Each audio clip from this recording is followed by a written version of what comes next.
position for just the second time in his MotoGP career. Last time he was on pole, he crashed out of the lead in the Moto3 Mountains in Japan at the end of 2024. On the front row of the grid go two Ducatis, two different spec Ducatis. The year-old GP25 in the hands of Frankie Morbidelli on the front row of the grid for the first time since the Malaysian Grand Prix last year. Alex Marquez with a bit of a score to settle sprint-wise here in Catalunya as he crashed out of the lead here last September from pole position.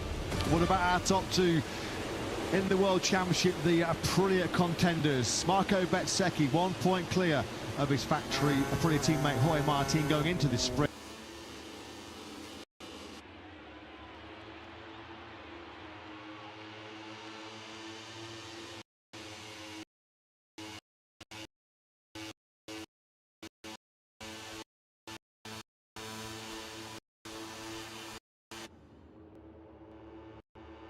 Well, Benz is 12th on the grid after a rather nasty Q2 crash this morning at turn.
Race day 6 in 2026 comes from the Catalunya circuit, just a short drive from beautiful Barcelona, a vibrant cultural hub on Spain's Mediterranean coast. After Alex Marquez mastered Montmello in the closest sprint finish in history, the home hero is looking to clinch a dream double in the Monster Energy Grand Prix of Catalunya. Warm Up starts race day next live. It's time for MotoGP.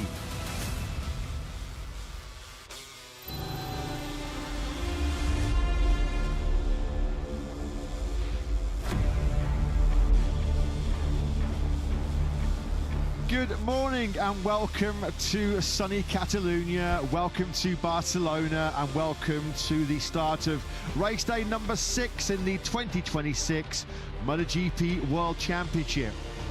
What a weekend we have already had so far here on the Mediterranean coast, the closest ever Friday practice top 10. Well, it was bettered yesterday as Alex Marquez and Pedro Acosta, Ducati and KTM stars, went toe-to-toe. And at the finish line, after 67 sprints, we had our closest in history, just over 0.04 of a second, splitting the two Spaniards at the checkered flag. It went the way of Alex Marquez, who for the first time in his MotoGP career has set himself up for a dream double. What a place to do as well for Alex in front of his home crowd. And let's not forget, it was here on our most recent visit to the Montmello circuit back in September, when Alex Marquez had dominated the main Grand Prix. Alex then taking the spoils at the end of that classic 12-lap sprint. The sprints have served up some great entertainment, haven't they, so far this season? 3 of the closest top 10 sprint finishes have already come in the first 6 sprints of 2026.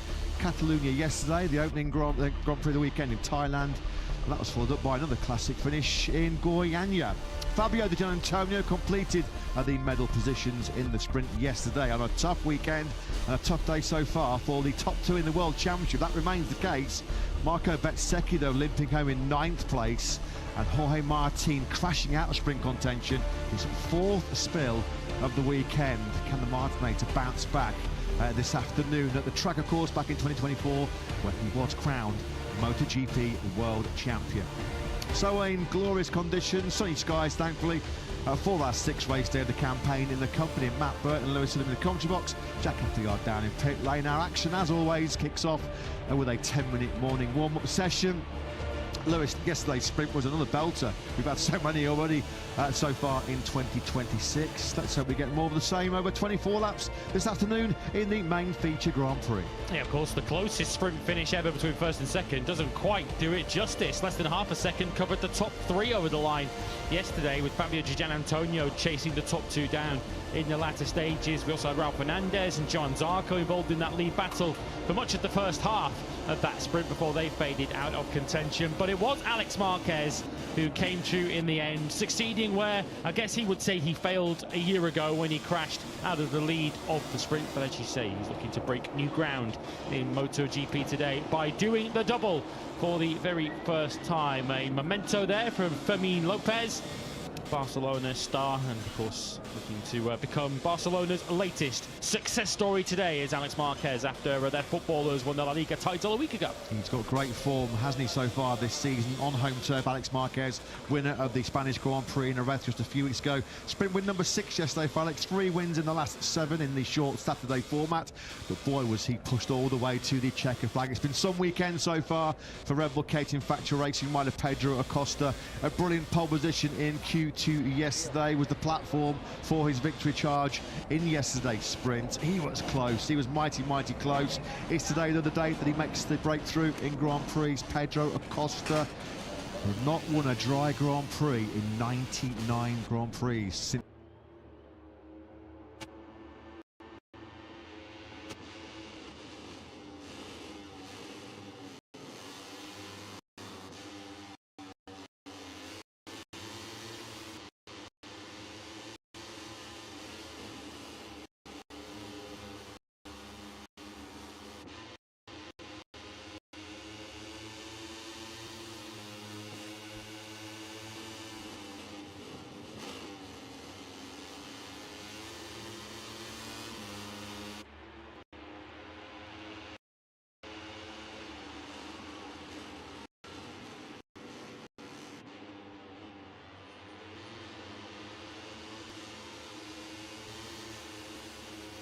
the Miguel Oliveira prevailed here back in 2021. It's today, but Acosta finally breaks through that barrier.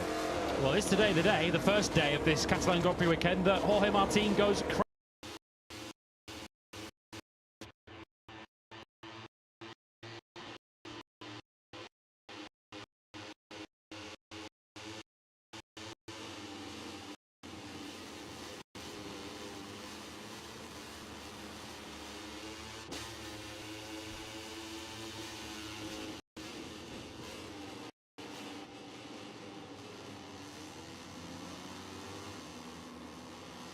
crash-free. There you saw him leaving pit lane. The sessions we've had, he's only actually gone through one of them without falling. Crashed in FP1, crashed in practice, crashed in qualifying, crashed in the sprint on the FP2 that he's managed to get through unscathed so far. 4 crashes in total for Jorge Martin, and crucially no points in yesterday's sprint. Good news, I guess, for Jorge Martin is that his teammate Marco Bezzecchi only scored 1 point himself, which was a rather fortuitous point for 9th place, which he picked up on the final lap. But Jorge Martin is just targeting the checkered flag today, and it feels like his teammate and title rival Marco Bezzecchi is also in damage limitation mode. Costly error at turn 10 in that sprint yesterday for Martin. He was on course to wrestle the World Championship lead away from his teammate Marco Bezzecchi. At the checkered flag, though, Bez actually did indeed double his World Championship lead by the monumental margin of a single point, up from a point to 2 points going into this afternoon's 6th Grand Prix of the campaign. Good ride yesterday, once again, well, leading the Aprilia charge was Raul Fernandez, who just run out of front grip towards the end of that sprint. That saw Raul drop out of podium contention. This afternoon's 24-lap Catalan Grand Prix is going to be brutal. It's going to be tough, one of the hardest Grand Prix of the season, particularly in terms of your strategy, your tactics. You can't bolt to the front. Well, you can, but you're going to chew up your Michelin tyres and be suffering late on in the Grand Prix. So many riders have said this weekend it's been like riding on ice. Well, he's giving us a wave to the cameras. It'll be a wave goodbye to Trackhouse MotoGP at the end of the season. This news that has been surfacing for a good couple of weeks now. Davide Brivio confirming at the end of 2026 he will part company with the American-based team. Justin Marks, Trackhouse boss, had to fly in on a special visit to this Catalan Grand Prix, an unscheduled visit to the paddock for Marks as he immediately seeks a replacement in 2027 for Davide Brivio. Brivio, of course, moving on to a new role, a senior management role, not a team manager role, but a senior marketing commercial role over in HRC next year. I'm sure whatever role Davide takes up at HRC, he'll be very successful at it. Yeah, the team statement from Trackhouse says a new leadership structure for the MotoGP team is currently developing. If I was being particularly critical or particularly cynical, I would say that that's code for we are looking for a replacement for Davide Brivio. There are plenty of options out there on the table. And of course, a very attractive proposition. We were speaking about the riders who might well move to Trackhouse next season. Be a very attractive proposition for a team manager too, given how strong these Aprilias have been this season, even if this weekend has been a bit of an exception to that rule. Raul Fernandez, Aprilia's top finisher in the sprint yesterday when he came home in 4th place. Here's Joan Mir, who once again qualified well, qualified inside the top 10 on board the factory Honda, but found himself quite simply in the wrong place and the wrong time at turn 1 at the start yesterday. It's an interesting one right now for Trackhouse, isn't it? Because obviously at the moment they're right in the heart of negotiating rider contracts and trying to strike deals with riders for 2027 and beyond.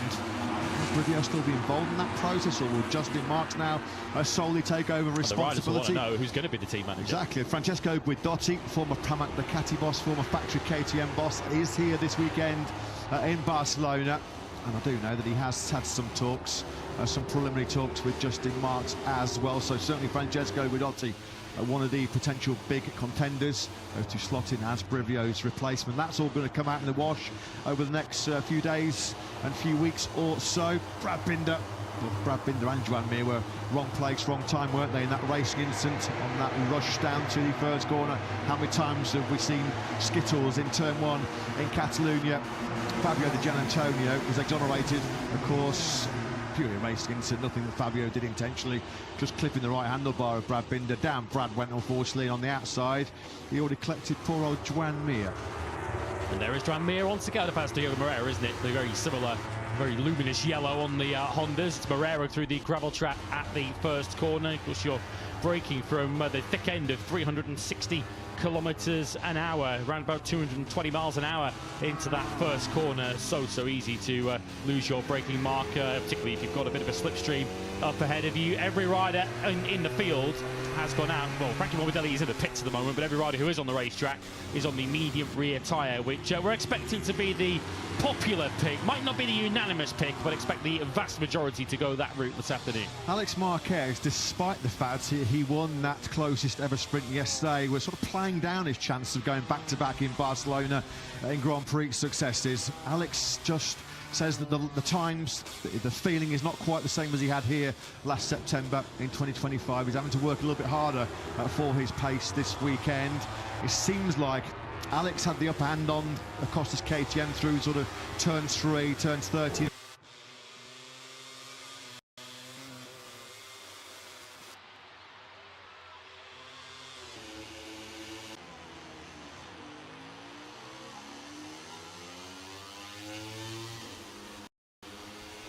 Just looked like the Ducati had the better edge grip through those particular parts. Acosta seemed to have the advantage. He had the better braking stability, the better front tyre grip. And so, yeah, playing to the different.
mode, isn't he, at the moment? He was pretty frustrated with himself yesterday. He knew it was a great opportunity to lead the MotoGP World Championship for the first time since 2024. Juan is putting together a strong lap here in this warm-up session. The checkered flag, of course, two of those DNFs have come in the last 3 Grand Prix, both on Spanish shore. So what can the factory of Prix do in terms of a big response here this afternoon? They do normally tend to turn up and fire up on Sundays, don't they, Ben? Let's get the thoughts of the boss, Palabanoy with Jack. Yeah, good morning to everybody. It's certainly one of the intriguing questions, one of many intriguing questions going into the Grand Prix, Paolo. Firstly, on Jorge, 4 crashes this weekend. I spoke to him last night, and he stressed how important seeing the checkered flag is over maybe risking it for a greater reward. Will your message be the same? Because he does have good rhythm, he does have good pace, but surely he has to get to the checkered flag today. Yeah, Jack, our warehouse manager was not happy yesterday for sure, but to be honest, Jorge is a talent rider with a lot of passion. He tried to do everything when he jumped into the bike, so difficult to see when somebody, in particular with the other, when another Aprilia overtake you, like Raul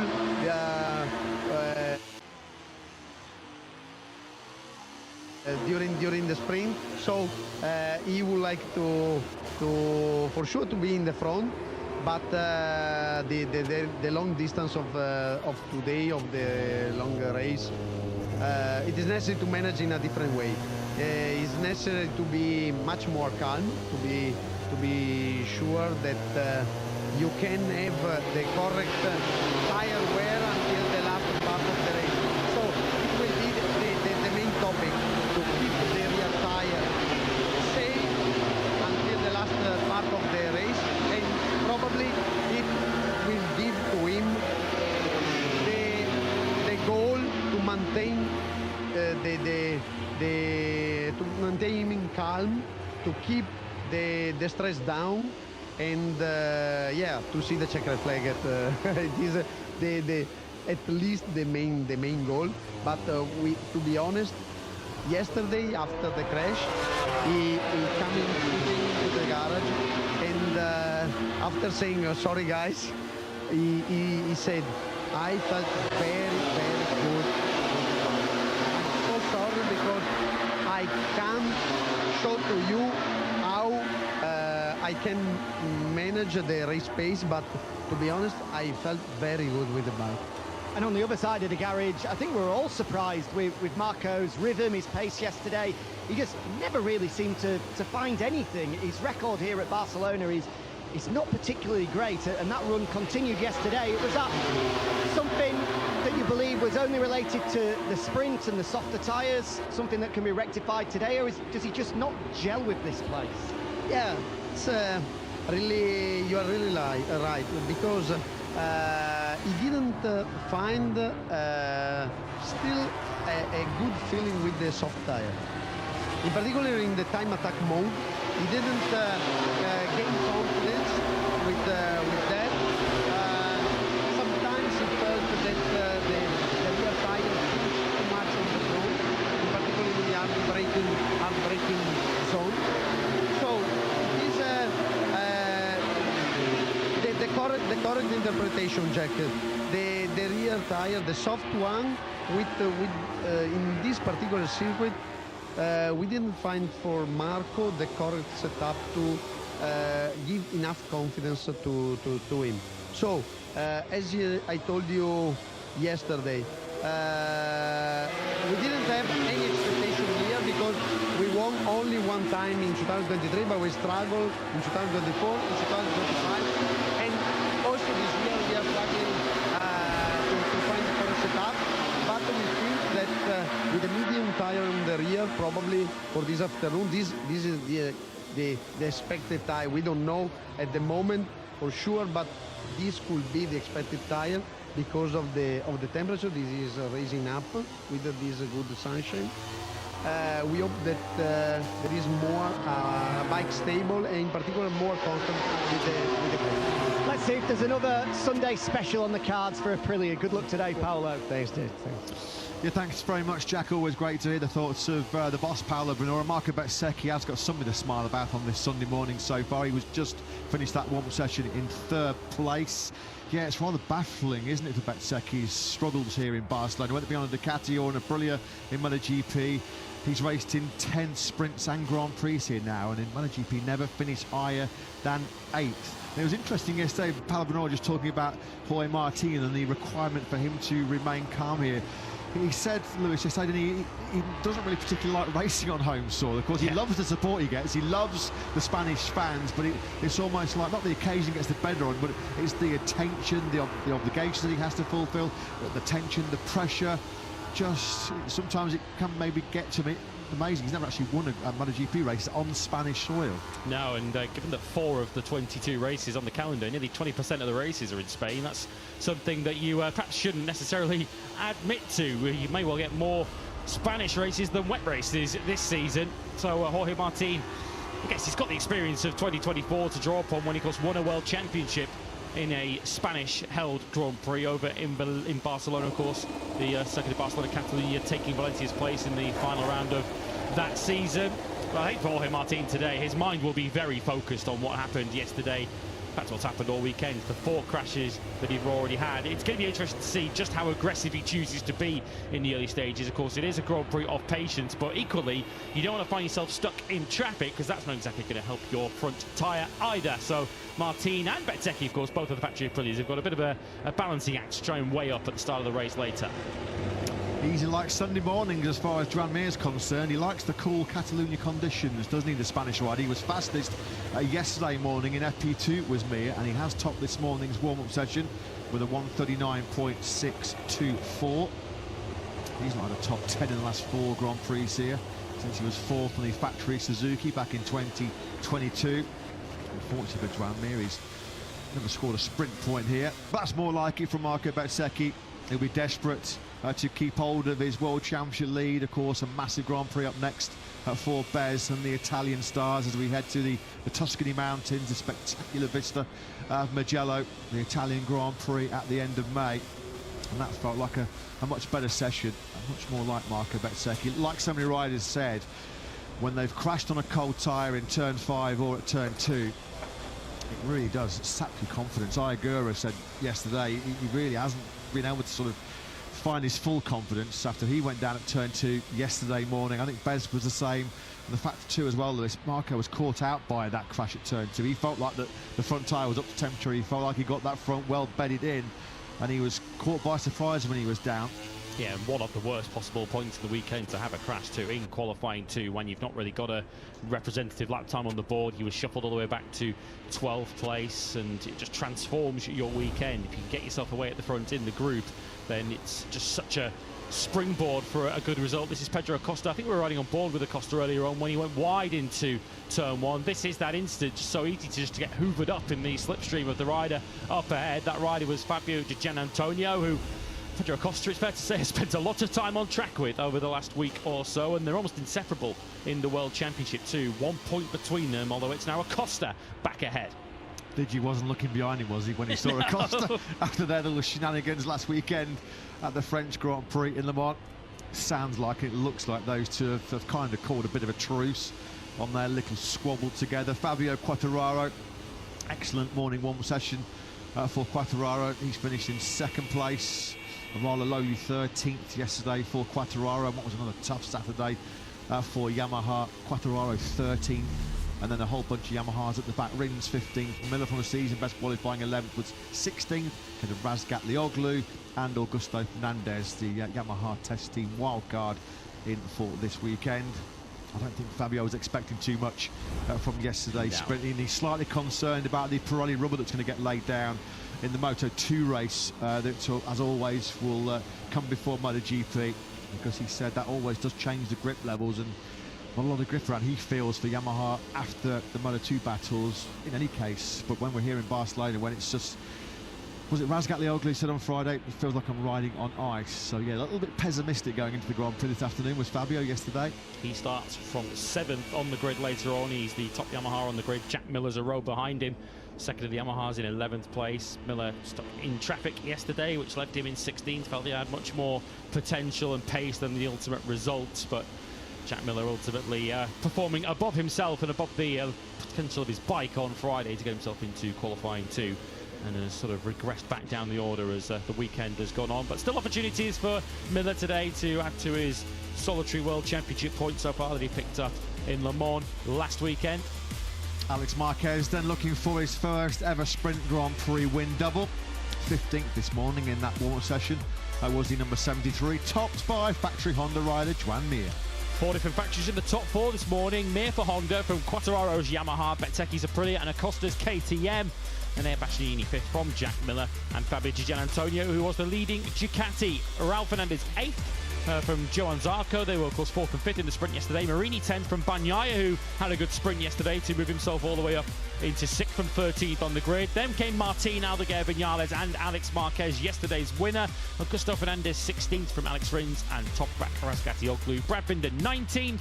Hoping to go further in the Grand Prix than he did in the sprint. Iger at 20th, once again, not going very well first thing in the morning, but expect more from him later. Moreira we saw in the gravel trap at turn 1, and a quiet morning for the front row starter, Frankie Morbidelli. He was the slowest rider in warm-up. So in just over an hour's time, we'll be racing here in Catalunya in round 6 of the 2026 MotoGP World Championship campaign. Moto3 will kick off as always over 18 laps as Alex Marquez looks for his first ever Sprint and Grand Prix victory double. He won the closest ever sprint yesterday, a last lap thriller, a last lap showdown with Pedro Acosta. It's another Spaniard, Joan Mir, that leads the way in our morning warm-up session.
Me está entrando.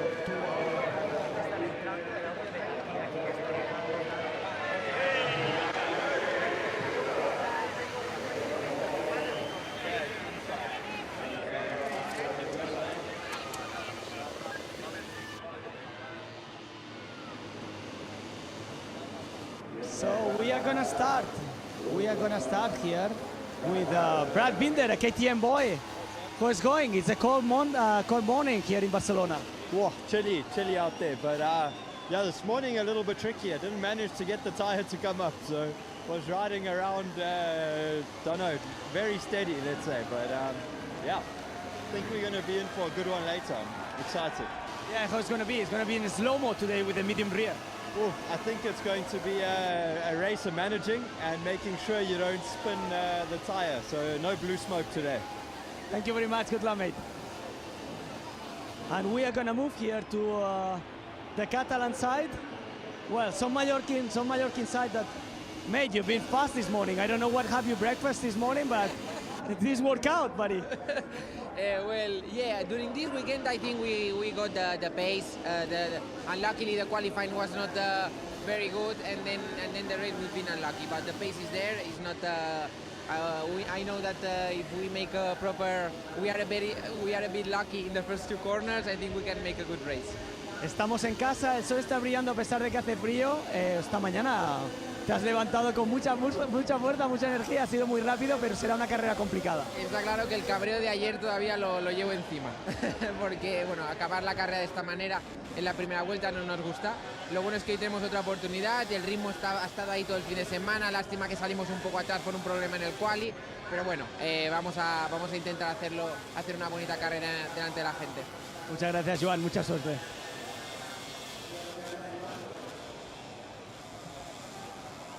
We are moving to this side where we have two young guys talking to each other.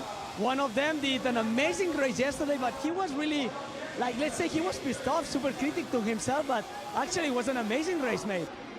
Yeah, I'm happy because we were fighting for the podium until the end. But I was a little bit angry because I thought that I was managing the front tire, but when I was in the last 4 laps, I feel that it was not enough to manage the front tire. Anyway, for today will be a very different race because we have to race with the medium rear, so hopefully can help to manage the front tire. Supongo que correr aquí, después de estar tan cerquita del podio, te conozco, eres un tío crítico y ayer tus comentarios se iban hacia esa dirección, pero yo creo que hoy, ¡muépala! Tendremos un día soleado. Yo creo que con una buena temperatura de asfalto, con el medio, ¿crees que también tienes opciones de luchar por ese podio? Bueno, creo que es difícil, sobre todo el gestionar la goma delantera. Hace años se tenía que gestionar mucho la trasera, pero ahora parece que son las dos. Nada, tenemos que hacer una carrera de menos a más. Es verdad que la estrategia dentro del equipo está clara, vamos a intentar seguirla. Si no podemos luchar por el podio, al menos pasárnoslo bien como ayer, pero bueno, al final, como tú dices, estar delante de todos los fans, es increíble ver también Montmeló lleno como Jerez. Primero darle las gracias y después, bueno, perder el podio ahí al final, pues no sienta muy bien. Muchas gracias, Raúl, mucha suerte. Mucha suerte.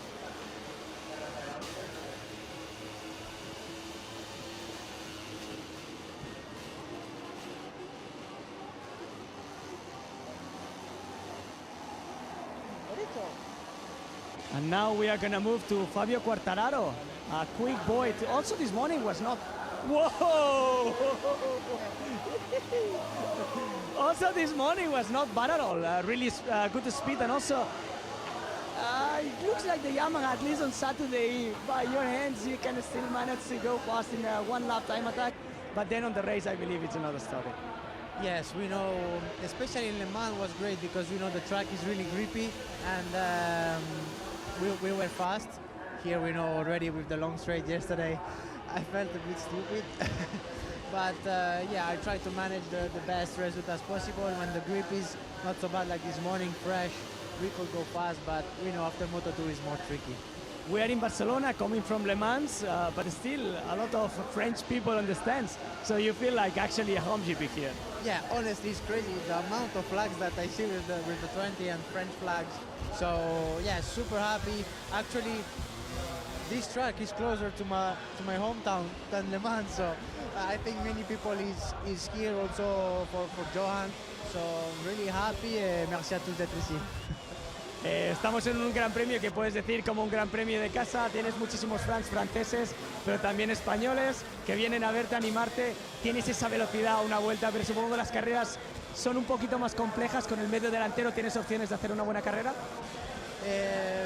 Vamos a tener dificultades porque después de la carrera de Moto2 sabemos que siempre nos cuesta un poquito, el grip es menor, más calor, pero daremos lo máximo para intentar hacer el mejor resultado posible, así que será una carrera complicada, pero le damos todo. Muchas gracias, Fabio, mucha suerte.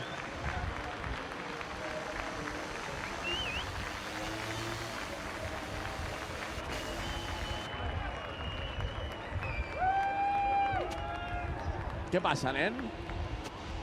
And here we are with Pedro Acosta, one of the men of the weekend that maybe today can be on the top of the podium. You have been thinking so much during the night about this? Thank you for the pressure, Paul. Thank you for the pressure. No, I think can be a good Sunday for us. Compared last year, we finished the sprint race with a much better pace. Also today with the medium rear tire that last year, in my case, was so difficult to ride with. The pace was not so bad for this. Let's see what is going on. Y ahora para todos los que te han venido a apoyar y animar, la gente de casa, que supongo que les echarás de menos cuando estamos fuera de las carreras europeas, ¿qué esperas de la carrera hoy?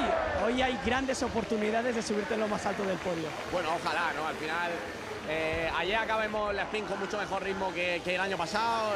Hoy también con el medio hemos demostrado buen ritmo, que era una cosa que el año pasado parecía casi imposible de correr con ese neumático medio. Entonces, esperemos que podamos sacar la cabeza, al menos como ayer.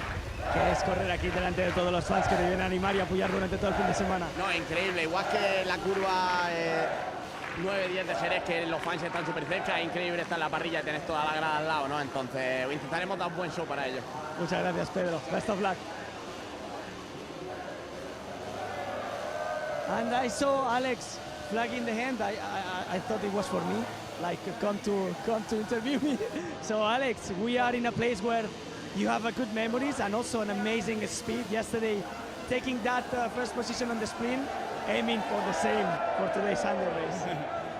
We'll try our best. First of all, to make a good start, and later on, try to manage, because there will be a race to manage a lot the front, rear tire, everything, and I think everybody will make the same strategy. So we'll be tough in the end, but we are ready for that, and we'll try to give my best as always. So 41 minutes just separate Pedro Acosta. So do you think it's going to be the man to be today? Yeah, him, and I think also San Antonio, there will be two guys that are more difficult to beat. So yeah, it will be interesting to see how the tires drop, and from that moment, also will be important to make a good strategy on the race. Volvemos a casa, un circuito que se te da las mil maravillas. Supongo que buscando esa victoria para todos los fans que han venido a animarte. Sí, ojalá hoy estemos ahí dando un buen espectáculo para toda la gente que ya está aquí de buena mañana. Ayer lo dimos, creo que el sprint más apretado de la historia, así que a ver si hoy estamos por la victoria, llegamos un poquito a la última vuelta, un poquito más, con más distancia, ¿no? Que será más relajado, pero ahí disfrutaron y hoy seguro que también lo van a hacer. Trobant una mica faltant al Marc, no? Avui. Sí, per suposat. El Marc sempre és una molt bona ajuda per mi quan estem en un gran premi, però quan estem en contacte, estaré tranquil a casa i ojalà torni aviat. Muchas gracias, Alex. Thank you very much. Best of luck.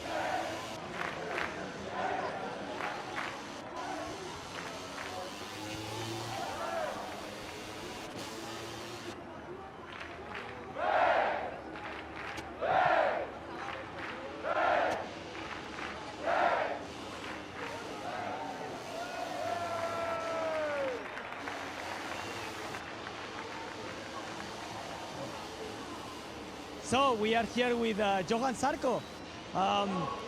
Yeah, in Le Mans you've been very quick, very fast, but also yesterday in the sprint race, always, you know, seeing that you are squishing the maximum of that Honda. So what we can see from you today? It's hard to say. I was very happy about yesterday. Confirmed the speed of Friday with a nice P5 in qualifying. And then the super start yesterday in sprint helped me to do a good race. But fight for the podium is something I would love, but I cannot at the moment. And I don't know how it will be with the twice more laps. Medium rear tire, it's a different feeling. I would have expected maybe a bit better from the warm-up. So I say calm. If I can repeat the same start and same beginning of race for this afternoon, same as yesterday, I think I will have a good chance to enjoy the race. We were saying with Fabio that is a Catalan GP, a lot of Spanish people here on the stands, but also French people coming to support you too. All south of France is coming to Barcelona. If you ask a French from south if he can choose between Barcelona or Le Mans, he comes to Barcelona because normally the weather is better. Thank you very much. Best of luck, Johan.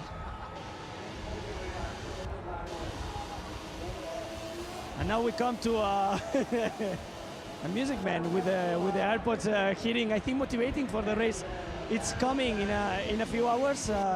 Jorge, after four crashes, a tough weekend, but you were aiming for the best result possible on today's Sunday race. Yes, for sure. I think I have to take this small margin for myself because this track we know is really low grip, but the confidence is good, the speed is there, so I will try to do a good start and control what I can control, that is finishing, and whatever result I can do will be good.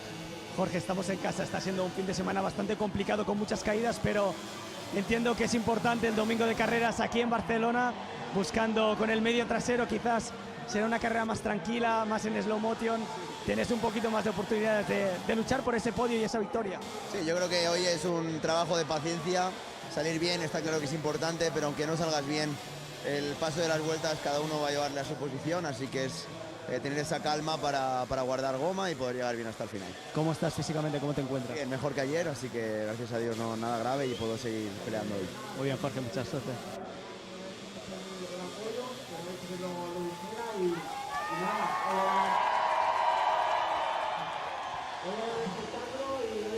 Maverick Viñales, how beautiful and nice is to see you here racing back already also in Barcelona, in a place where seeing you born, so it's so nice. I believe you feel so great.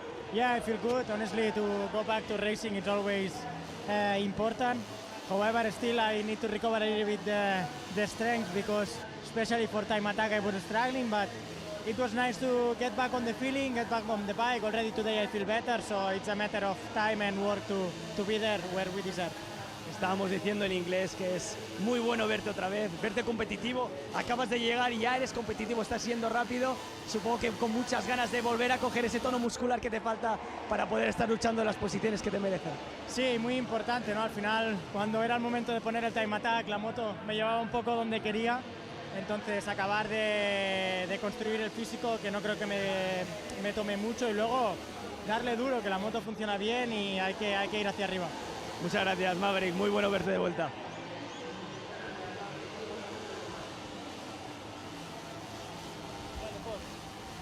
And now we are here with Fabio Di Gianantonio, one of the guys that can really be on that first spot of the podium. You said yesterday missing a little bit on the start because you're starting from the big backwards, but you really had the speed to be on the podium even fighting for the victory. Yeah, yesterday has been a great day. Unfortunately in the quali I did some mistakes on my best attempt, but then in the speed we were able to be on the podium, so that's great. Today I think is completely another story. Different tires, longer race. For sure we are the ones that always treat well the tires, but always I need to do a proper start and try to be close to them if I want to fight, so let's see. What we want to see is that fight with Pedro Acosta. That's going to be crazy, mate.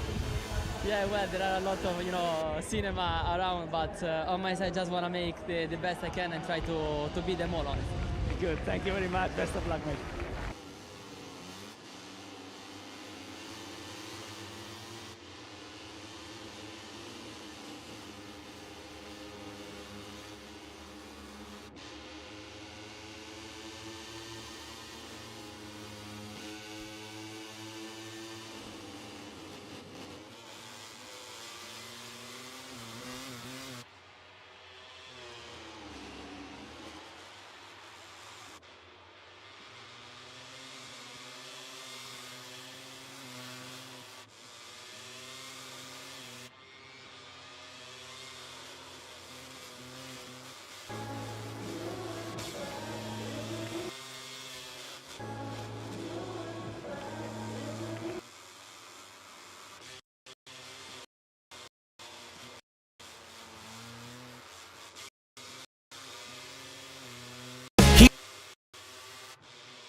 Round 6 comes from the beautiful beach city of Barcelona in the northeast of Spain. Montmeló joined the calendar in 1992 and a home crowd expects more success after Alex Marquez pips Pedro Acosta in a nail-biting sprint finish.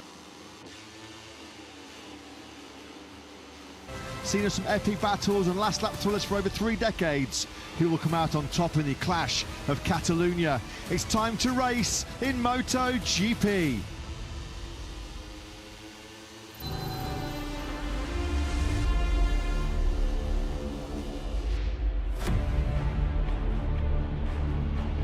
Race day 6 in 2026 has arrived. Good morning, welcome one and all to the Circuit de Barcelona-Catalunya. Our European tour this season well and truly in full swing. We're back on Spanish soil. Doesn't feel like that long ago, does it, since we were down in Andalusia at the Circuito de Jerez Angel Nieto. Sandwiched in between our 2 early Spain visits, of course, was another blockbuster Le Mans Grand Prix in France last weekend. But it's all eyes on a cloudy Catalunya, you have to say. We're not expecting any rain to disrupt today's proceedings. So those ominous looking grey clouds off into the distance, well, they can stay right there, can't they? Marco Bezzecchi still leads the MotoGP World Championship despite a rather underwhelming 9th place in yesterday's Tissot sprint. He's 2 points clear of his teammate Jorge Martin going into this afternoon's 24-lap MotoGP race. Martin looking to bounce back after 4 crashes so far this weekend. And it's all eyes, in particular for the home fans there, who are packed into the main grandstand here, on Alex Marquez and Pedro Acosta. Can those two serve up more thrills and spills this afternoon after they starred in the closest ever sprint finish in history?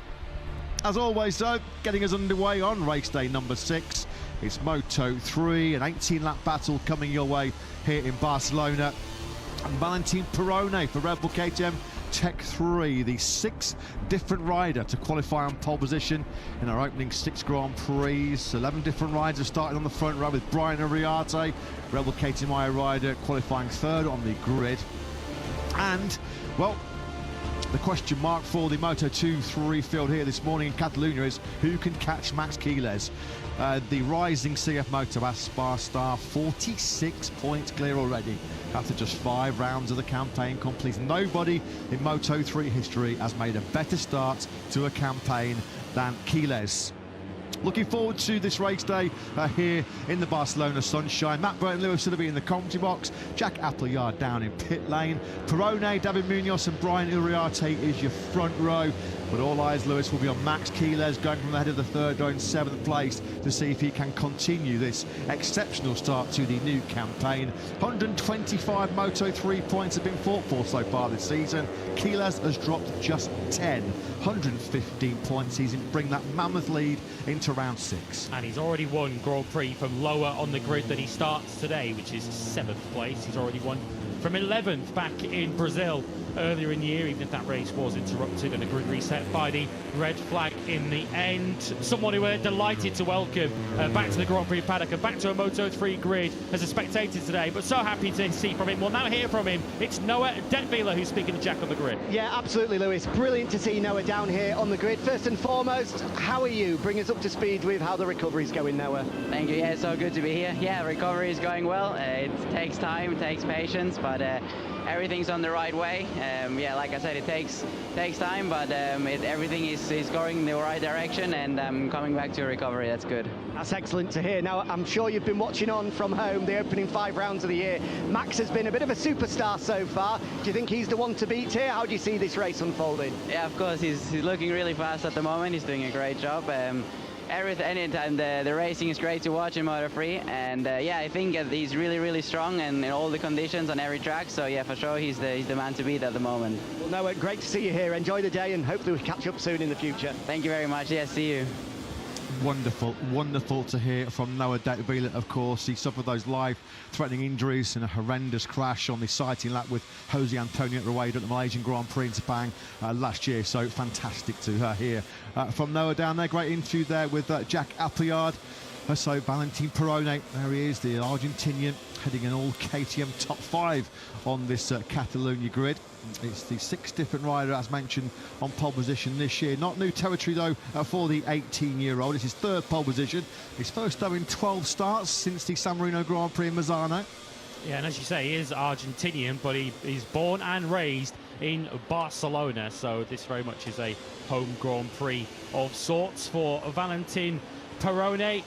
Bit of pressure on him too to try and force himself back into the title picture after a very strong start to the season. Of course, podium finisher back in Thailand, but hasn't been on the podium since then. The immediate threat to him is from this man, David Munoz, who's of course had his injury problems over the course of the last 6 to 8 months, but back on the front row of the grid, second front row in the last 3 for Munoz as he targets a return to winning ways.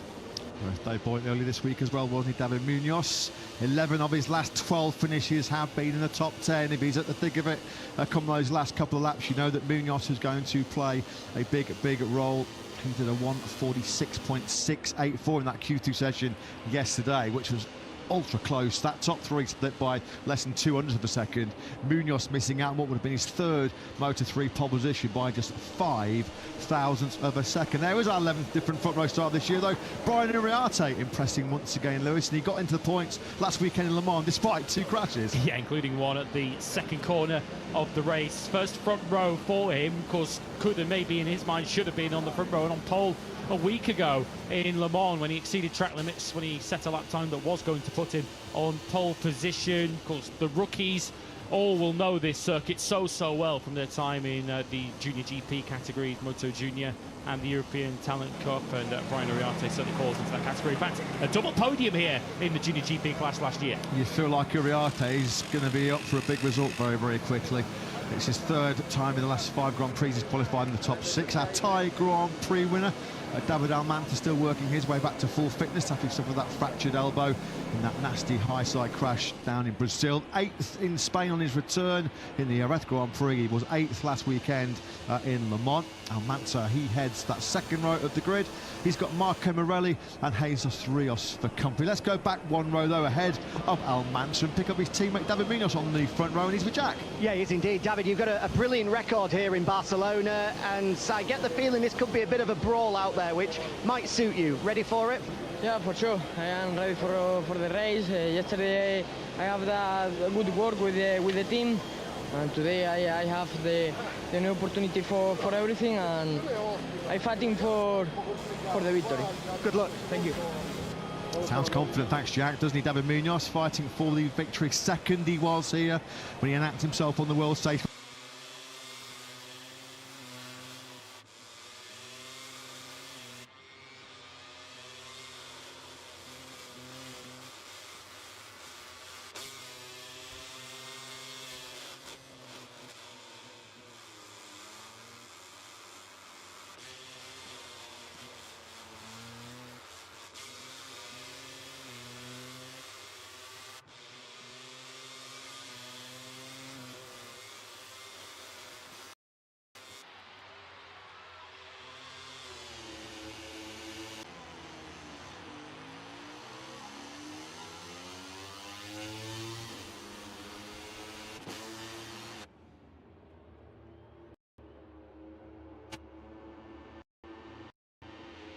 On 20th on the grid and just his 2nd. There are 3 on the front 2 rows of the grid, which doesn't include Danish, because you just saw Jesus Rios 6th on the grid, a career best by 10 places for the Snipers Honda rider. And if you're looking for circuit specialists, look no further than Rios, Junior GP winner here in each of the last 2 years. Watch him from row 2. Best Honda on the grid, some accolade that for Rios. What can he do about those 5 KTMs directly ahead of him? 9th he was in Jerez, an equal career best. He's got good form on Spanish soil, has Jesus Rios. His career best finishes so far, Valencia in 2025 and Jerez earlier on this season.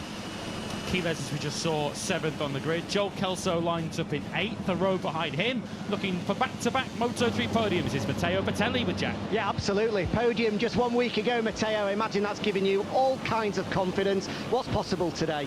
Yeah, we are all fast here. Will be a big group.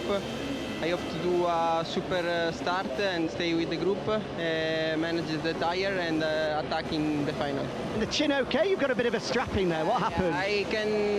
I try to do like a shave like a bomber, but I do one, and the second I lose the front and shave all the fucking face. Hopefully you ride the bike better than you shave. Good luck. Okay, grazie, ciao.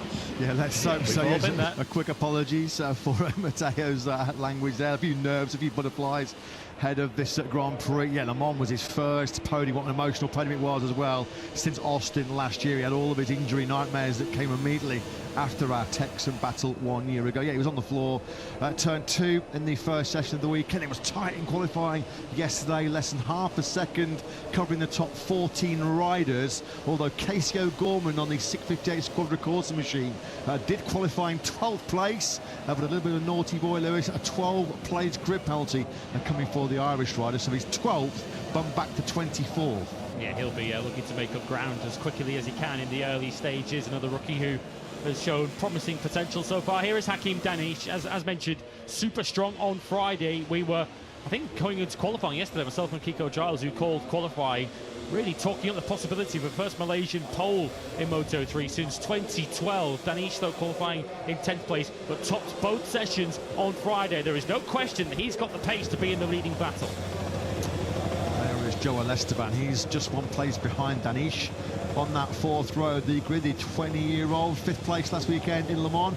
Only his 4 top 6 in 32 Grand Prix. Let's go back down to Jack on the grid. Yeah, got Hector Testuri with me, crew chief for the pole man, Valentin Peroni. Well, great job yesterday. What's possible?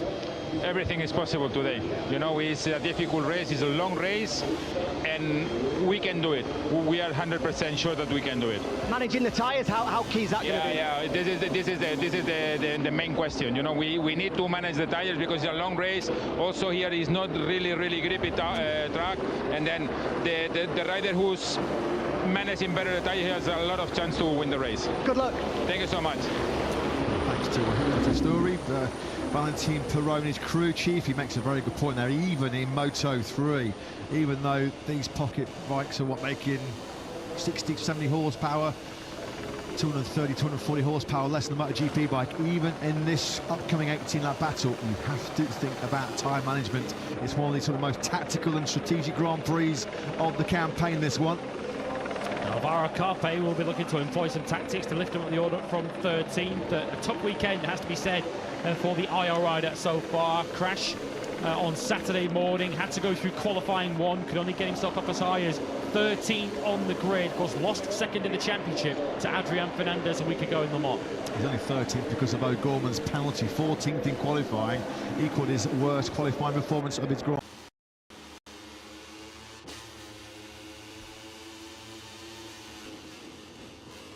Prix career. Also benefiting from the O'Gorman sanction is Guido Pini, the Leopard Honda rider, of course, winner in Austin a few weeks ago. So Pini gets pushed up to 16th place on the grid. Eddie O'Shea gets bumped up to row 5. The Brit was 16th on the grid. He's now going to be starting 15th. We saw that on the graphic a few minutes ago. Rico Salmena has a long lap in this upcoming Grand Prix, but slow online in practice on Friday afternoon. So here's your front row then for our first race of Chapter 6 in 2026. First front row start of his Grand Prix career for Brian Uriarte. David Munoz, previous podium finisher here 4 years ago in Barcelona, goes from 2nd place on the grid. Valentin Peroni, though, on the 73. It's pole position number 3 for him in his Moto3 career. Can he get the job done and win the Battle of Barcelona in Moto3?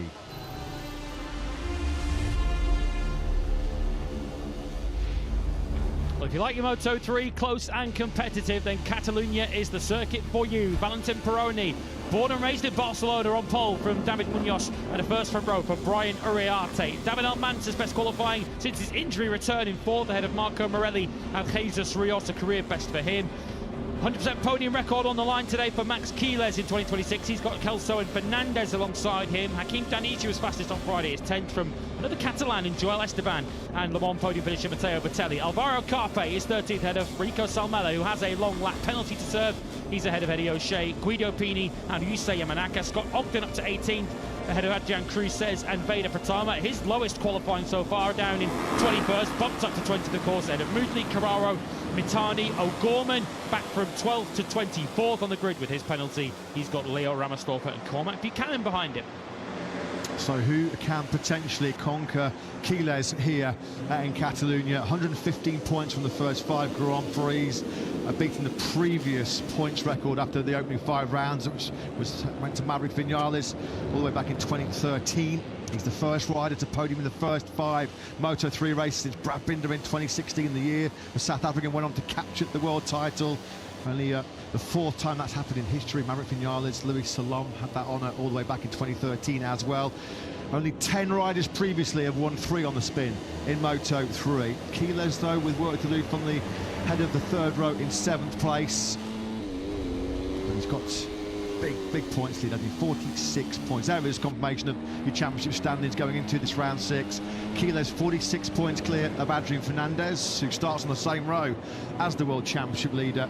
When you look at the World Championship, I don't want to get too pessimistic for Max Quiles' competition, but in Moto3 history, the highest margin anybody has come back from to win a World Championship was 52 points. Jaume Masia back in 2023, so we're already kind of getting into that territory as far as Max Quiles is concerned. I mean, he might be heading to Mugello in a couple of weeks' time, where of course he won his first ever Grand Prix, leading the championship by over 50 points, which would give him a 2-race buffer. The 3rd of the season still to be completed. You can never take your eyes off Quiles, can you, on circuit in Moto3? He's aggressive, he's such a tactician. He won't be bothered about starting on that 3rd row of the grid, but he will have to be wary. Likewise, some of those riders coming further back about abusing and using up their rear Pirelli tyre too early. Although, of course, what does pay big dividends here in Barcelona with a 1,047-metre start-finish rate, getting a punch out of this final corner and picking up some serious slipstream.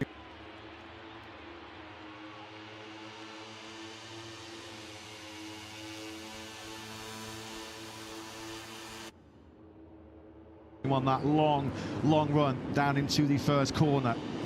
So the Moto3 pack coming under starters' orders for their 6th Grand Prix of the campaign.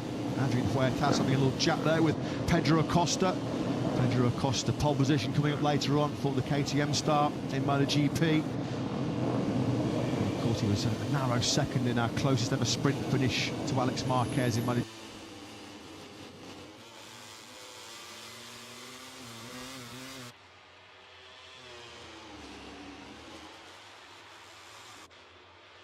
Yesterday. So David Munoz comes late to the front row of the grid, 10th front row start of his Grand Prix career for the intact GP rider, and all KTM front row of the grid. Jesus Rios, keep an eye on him, is the top Honda going away from 6 on the grid. 18 laps coming your way.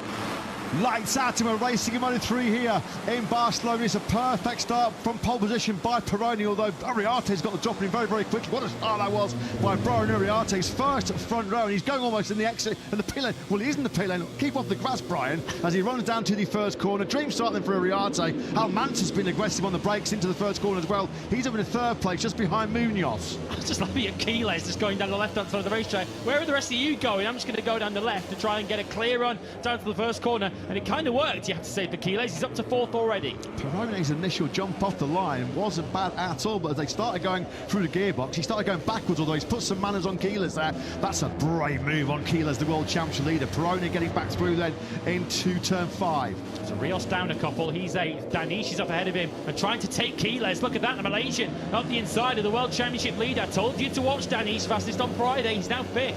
A class move that by the number 13, brilliant move. Not too many people have mugged off Quiles in Barcelona. Down here in turn 5. Yeah, didn't last for too long though, did it? A couple of corners later, Quiles comes straight back on through. So it's Uriarte then for the first time in his Moto3 career that he leads here. He's at the front early on here in Barcelona. Quiles taking the green paintwork there on the outside of 9. Someone who's also making his way rapidly up the order is Vedapratama, already up into 13th place. There he is, look up the inside of Rico Salmela, who's got a long lap penalty to serve very shortly. That's Pratama now up into 13th place. He's gained 7 already on lap 1. Yeah, it's been a strong start for Batelli as well. He was up as high as 7th in the early part of this lap. There is Quiles, then he's got Danish and Rios just behind him. There's a bit of twitch there from Fernandez. He dropped down the hill into turn 13. Oh, Danish on the inside of Quiles into turn 14.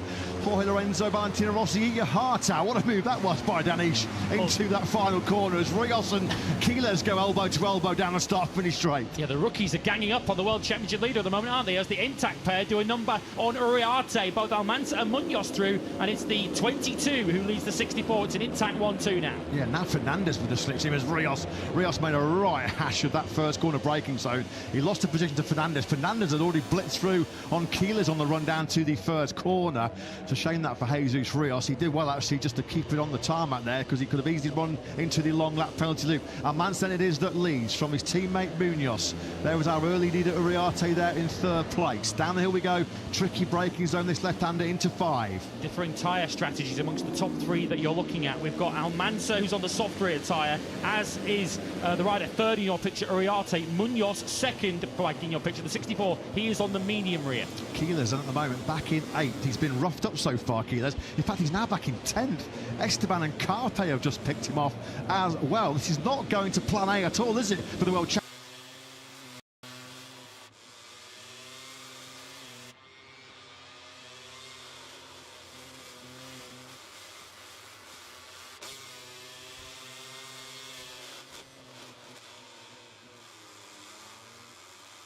He's now back in 11th. He's getting beaten up big time in these early stages. His teammate Marco Morelli is also ahead of him. Wasn't a great first lap for Sparks. Morelli dropped places, so when you look back down the road, back down the picture, Quiles is the second of the Aspar bikes. There he is on the pink 28, trying to get some revenge in on Carpe and his teammate Morelli, but the door being slammed in his face. And Gorman's making some forward progress after he was dropped from 12th to 24th on the grid. He's now up into 17th spot, just behind the Aussie Joel Kelso. Yeah, this has not been plan A executed as Quiles wanted at all, has it? As he tries to show his front wheel to Esteban down the hill into 13. He's going to attack him through the final corner into 14. That's a lovely, lovely move, this. Quiles has got to get going here. He can't let this lead group get away. Surely that's just going to leave him exposed, though, on this main straight, because he's now towing about 7 or 8 riders who are right behind him as they fan out, taking 3-4 different lines. It's 3 wide on the run down to turn 1. And they've clearly got those intact KTMs geared right, haven't they? Because once again, it's Munoz who gets to turn 1 first. Liking the look of Danish in 5th. He's just set the fastest lap of this Grand Prix at 1:47.325.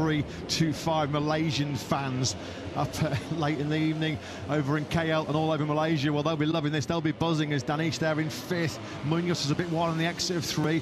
Now Uriarte is going to square him into the turn 4. Lovely that by Uriarte, taking full advantage of that little mistake by Munoz. So Uriarte was the leader at the end of lap 1. He's back at the front on lap 3. Quiles crucially did hold that place, 8th place. Of course, Sam Elgar out of the way as Danish now piles up the inside of the pole sitter Peroni. Rios also through on Fernandez. But Quiles, you can now see him at the top of the picture. He's now at the front of that chase group, and his task now is to try and close the gap on the 7 ahead of it. Something's happened to Morelli on the early part of this lap. He came over the line to start this third lap in 11th. He's been pushed back down to 16th place. So the 2 Aspar riders have been going the wrong way in this Grand Prix. I do wonder, because he was with Salmela. Salmela's just come through for his long lap penalty. Maybe Morelli got connected with Salmela while he was serving that long lap. Rico Salmela, the rookie, the Finn, is now back to 20th, having served his long lap. Uriarte then looking so good, so confident. That was Rios toughing it out with Peroni on the brakes into turn 10. Cracking ride this by Jesus Rios. He was starting on a season best 6th place, a career best 6. Here is Jesus Rios then on the 54 bike. He's got a great podium chance here, hasn't he? No question. Quiles is already closing that gap down now, down to 1.5, up to Fernandez. At the start of the lap, it was nearly 2 seconds. So the World Championship leader, I think he's just hoping that the riders behind him recognise what's going on and that Quiles can tow them up. Fastest lap of the Grand Prix to Jesus Rios. He's going to pick up a 4-bike slipstream. And Danish, who's light as a feather, is going to go from 4th to the lead now. He could lead, yeah. He rubs knees with Munoz in the braking zone for the first corner. What a lap that was by Rios. So 1:47.2. That was 7/10 quicker than your race leader Uriarte. Jesus Rios is loving this front battle at the front. Pini's got a long lap penalty for causing contact. He's a lanky old fella, Guido Pini, so he's going to have to come through the long lap pretty quickly. Yeah, it's pretty hard to spot the contact and try and give penalties out because it's going on everywhere in this Moto3 races. Rios tries to take that inside line on Uriarte, who led at the start of the lap, and that just goes to show you, if you're leading and towing riders down the main straight, you can get beaten up badly. Fernandez also through now, so Uriarte has now lost 6 places on this this lap, with Pironi also ahead of him now. Yeah, you give a gap to Adrian Fernandez that big and he's going to swallow it up. No second invite needed for the number 31. So Almanza it is that leads. That was some lap, wasn't it, by Rios? I think the second quickest rider on that last lap was Danish with a 47.6, so he was almost 4 tenths quicker than anybody else out on circuit. He'd have been helped by a bit of slipstream out of that final corner. Of course, he obviously got great drive, getting that Honda hooked up out of 14. He's getting better and better. He goes on the inside of Munoz and Danish here. Munoz squeezed Danish out wide and left a big hole on the inside, and Rios said, thank you very much, I'll take it, up to second. Said before the race, he is a circuit specialist, winner in 2024 and 2025 here in the Junior GP World Championship. He loves this place, does Jesus Rios. He is not a Catalan, he hails from Marbella, but at the moment he is sniffing a first Moto3 podium, if not better. Quiles and Carpe have got themselves back into this league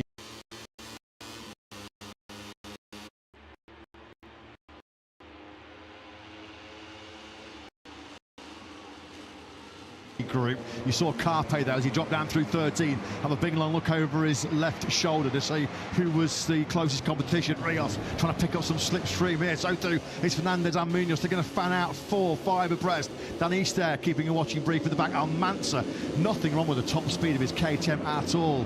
He's really aerodynamic as well. He's a bit of a pocket rocket, is Almanza. Nobody got close to him on the slipstream. Almanza, Rios, Fernandez in that top group in the 47s. Just said about Quiles and Carpe getting on with business. Carpe just his fastest lap of the Grand Prix, a 47.5 as Danish hugs the inside line on Rios. Danish then back up into P4 going through 4. Yeah, Carpe's been quite clever, hasn't he, in these early stages, just going with Quiles and letting him tow him up to the leading group. Behind them is Pironi, who's having a poor race, you have to say, from pole position, as Rios tried to repeat the trick on Danish, but unfortunately that one wasn't successful for him. Yeah, Morelli's only recovered. He dropped down to as low as 16th, 17th early on. He's back up into the point scoring places in 14th spot. Further down, Yamanaka has just got through on Rico Salmeli. Yamanaka started 17th. He's now up to 18th place. Here is Rios then. Fastest lap of this Grand Prix so far. Keep an eye on Pratama too, the number 9. He's in 10th place. He's in the 47s as well, as that's Uriarte up the inside of Rios. It's a leading group of 9 that you can see in your picture. But Vedapratama, who's come from 20th on the grid, he's also catching this group quickly. Uriarte and Rios really, really toughing it out as they went through turn 12. That's where Jorge Martin had a scary crash in MotoGP on Friday morning. We've got yellow flags out in sector 4. More than likely somebody's down at turn 10. That's the beginning of turn 10 is the start of sector 4, I should say. It's Carrara who's gone down. He was having a poor Grand Prix weekend anyway. Teammate to Jesus Rios. Almanza then ticks up another lap at the front. Munoz, Uriarte and Carpe in this lead group have all set their best laps of the Grand Prix so far. Here comes Fernandez. Can he attack Munoz on the brakes into turn 1? All out of shape on the brakes was Munoz, but he holds the lead. Almanza lunging up the inside of Danish to at least keep himself in 3rd place. Pironi's got no pace at all at the moment on the Tech 3 bike. He's in the 48s. He's nearly a second and a lap off the pace. He's about to get swallowed up by Pratama. This is the crash for Carraro. He was running just ahead of Ramastorfer and Mitani. That was the battle for 22nd place. Carraro out, the number 10 down at turn 10. Fernandez looks like he's gone wide going through turn 4. Was he out wide of his own accord, or did he get a bit of a helping hand? He's going to try and strike straight back on Danish down the hill. Rios through on Uriarte. You can't take your eyes off this lead group, can you, of 8.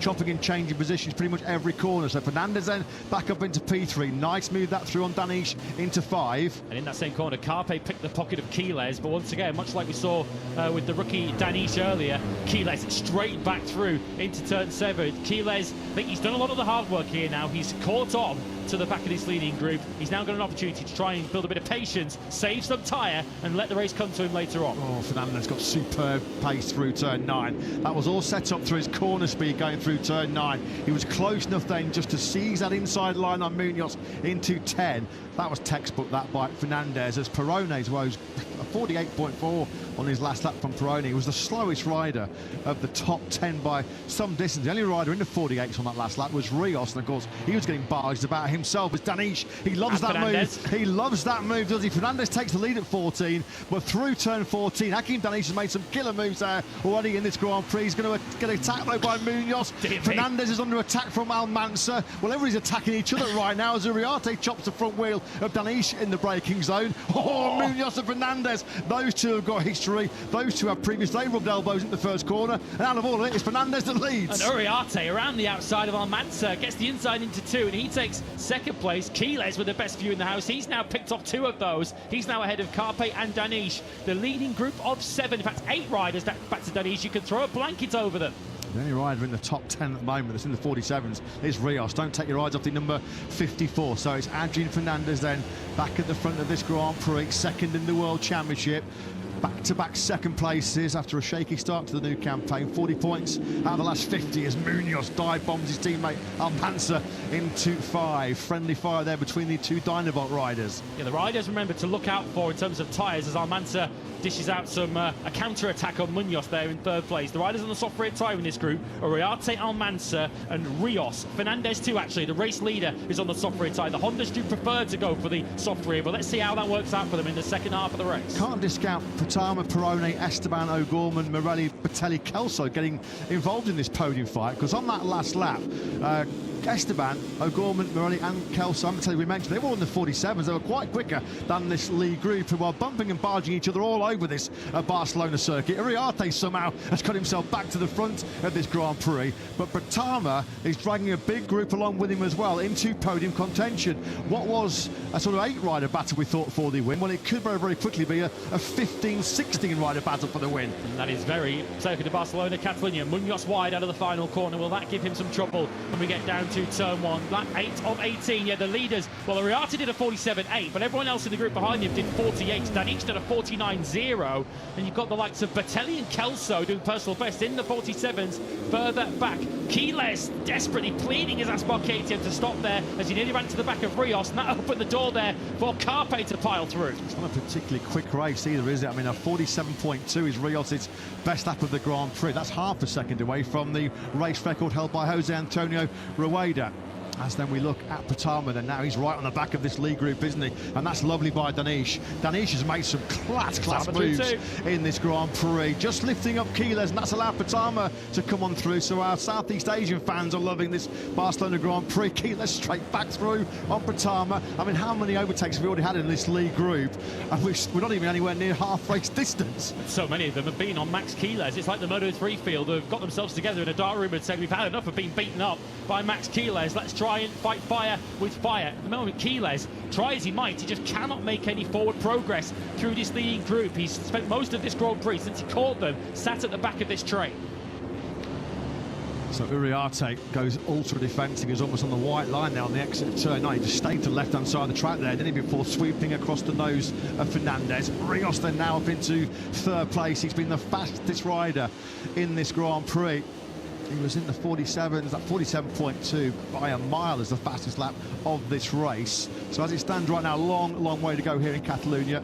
Max Quiles, if you threw the flag now, would be losing 12 points in that World Championship lead. But he's got time to rectify that situation. Uriarte then powers out the final corner on the 51 Red Bull KTM machine. You can see his left foot there as he goes through the gearbox, trying to plate the slipstream here. Fernandez then behind him. Munoz goes alongside Rios, 64 versus 54. In fact, Rios gets swallowed up by both Dynavolt riders. Almanza and Munoz come through. Rios from 3rd to 5th. Danish defending, fighting, attacking, or everyone, I guess, pick any word you like. They're all battling in this leading group. And how much battling's going on, just to underline it, the fastest rider on the racetrack at the moment is Eddie O'Shea in 15th place. He just did a 1:47.571, half a second quicker than this group are going. 5 or 6 riders in front of O'Shea, punching a massive hole in the air. Brilliant by O'Shea.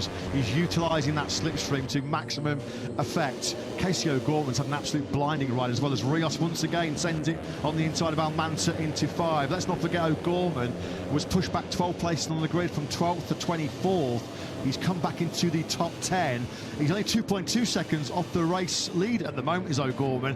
Looking forward to seeing what the 658 squad of course rider can do in the second half of this Grand Prix, because the first 9 laps have been superb. Uriarte showing the kind of form that he wants to try and stretch this group out a little bit and calm things down at the front. The problem Uriarte is going to have is as soon as he gets onto the main straight, with a lead like that, that'll be nowhere near enough. By the time they get onto the 1 kilometre main straight, he'll just get reeled back in again with the power of the slipstream here. Looking back in the group behind him, Keeler still running around in 8th place. He's still just up behind Carpe. In fact, he might have lost another one because Danish is now ahead of him. Pratama with the group now starting to pick up the pace again. Pratama in danger of just getting detached again slightly. Said pre-race it felt like today was going to be potentially a big breakthrough day as far as Danish once again makes that move, going through on Almanza this time at turn 14. I think everybody in this league group has been mugged by Danish in that final corner. Uriarte then is your leader. You just sense pre-race that this might be a big day for Uriarte.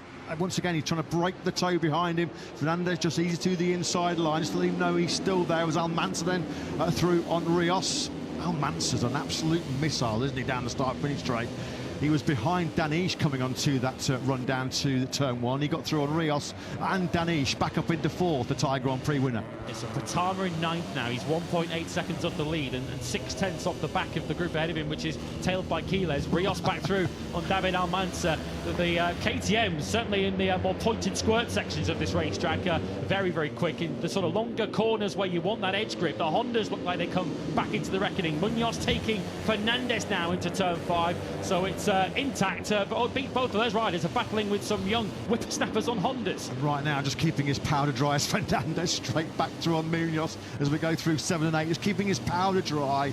Seemingly at this stage, the Grand Prix just content to watch all the chaos unfold in front of him. It's Quiles still there in 8th place. Perrone from pole position. Well, his slump continues. He's back down in 12th at the moment. Perrone, I mean, has he done a 47 at any stage in this Grand Prix? Not too many of them if he has. No, but he's struggling badly. He's not scoring points if he carries that on. Munoz has been able to mug Fernandez. We know these two got previous as recently as Jerez when they were battling for 2nd place. Munoz now has that 2nd place, but they do need to be a little bit careful here to not allow Uriarte to build up too much of a cushion. It's half a second now. It's a sorry Sunday here for Perrone. He was 12th at the start of this lap 10. He's been pushed back outside the points now. Vitelli's got him down to 16th place as Quiles goes wide on the green out of the final corner. He's going to have to be careful there. The stewards will be keeping a very close eye on that one. Fernandez then, is he close enough this time to pick up some slipstream and strike on Uriarte?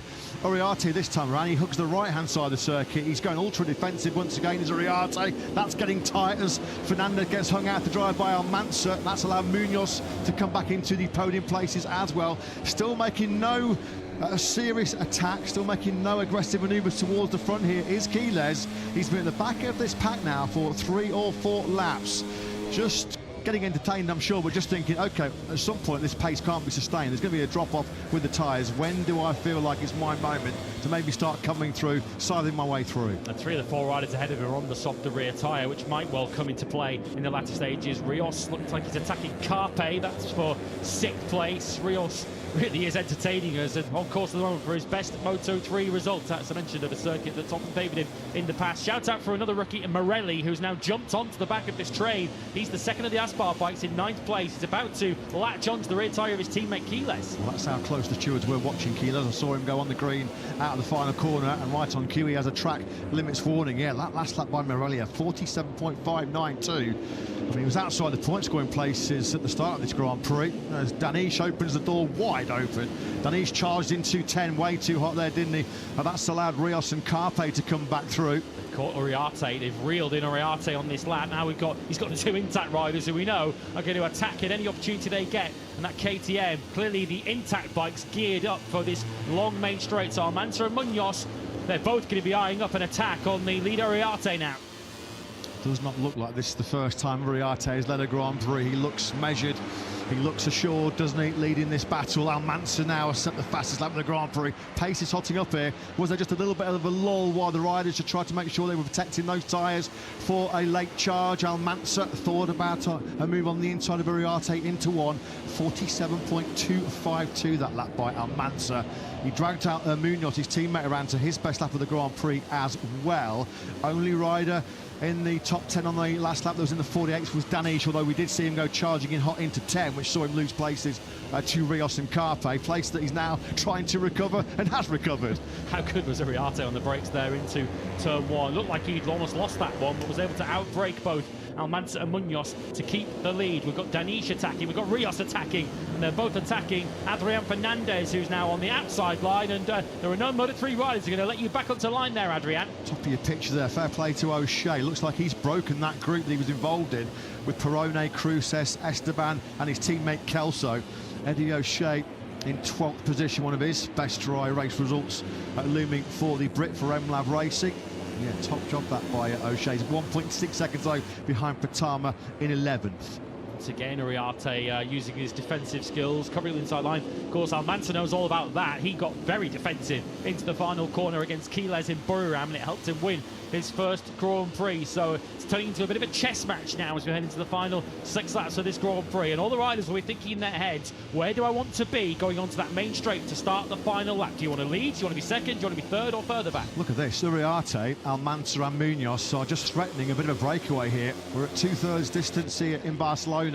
Let's just check the gap between Munoz on the 64 bike, and I think it was Rios that was in 4th place in that final sector. Over the line we go, yeah. Rios is now almost half a second behind Munoz. He'll recover a bit of time in the slipstream here as the top 3 go side by side. Uriarte in an intact sandwich here on the brakes into the first corner. He gets picked off by both. Almanza, well, he's got the fastest motorcycle through the speed charts here, hasn't he? Clearly Almanza, so good he is. He obviously, it's all down to the fact he gets good drive out the final corner as well, but Uriarte then back in 3rd place. Rios refuses to be shaken off in this group as he used the slipstream and some braking prowess to stay ahead of Carpe. Quiles has now gained a couple. He's 6th. He's ahead of Danish and Fernandez. Fernandez starting to fade at this stage of the race. He's now in 8th position. It was interesting to see the effect of the slipstream on that last lap. Uriarte was leading out the final corner, and directly behind him with clear air, Almanza was 5 kilometres an hour quicker through the speed gun, and Munoz, who was behind the pair of them, was 5.5 kilometres an hour faster than Uriarte. So that's what we're dealing with here. There are the numbers in terms of working out how much the slipstream can play big dividends here in Barcelona. At the end of the straight, 5 kilometres was the difference between Uriarte and Almanza. What could be crucial on the final lap is that the finish line is closer to the last corner, so it's not necessarily the kind of final corner where you can follow and slipstream to the line, because it's right outside a commentary box window directly underneath the podium. So if you're thinking about the final lap, you really want to lead out of the final corner. Adrian Fernandez is suffering. He was right in the heart of the victory battle here, wasn't he, not too long ago, but he's been back down in 8th place now. Look at Rios taking 2 of them. Oh, Rios. 2 intact overtakes for Rios, and well, he was about to lead, but unfortunately. Max Quiles with just another brilliant race. For so long he was just happy, just content to sit tight, play the patient game at the back of that lead group. He was 8th for a good, 5, 6, 7 laps, and as soon as he started to carve his way through, you just thought, here we go again. Yeah, it's a bit of a sense of inevitability about it, isn't there? When Quiles gets himself anywhere near the lead of a Moto3 race. Well, I was about to say his day will come, Alvaro Carpe, and I'm sure it eventually will, but once again it's a 2nd place for him with Max Quiles on top. And how much did Brian Uriarte put into today's Grand Prix? He finished his 4th. It's the best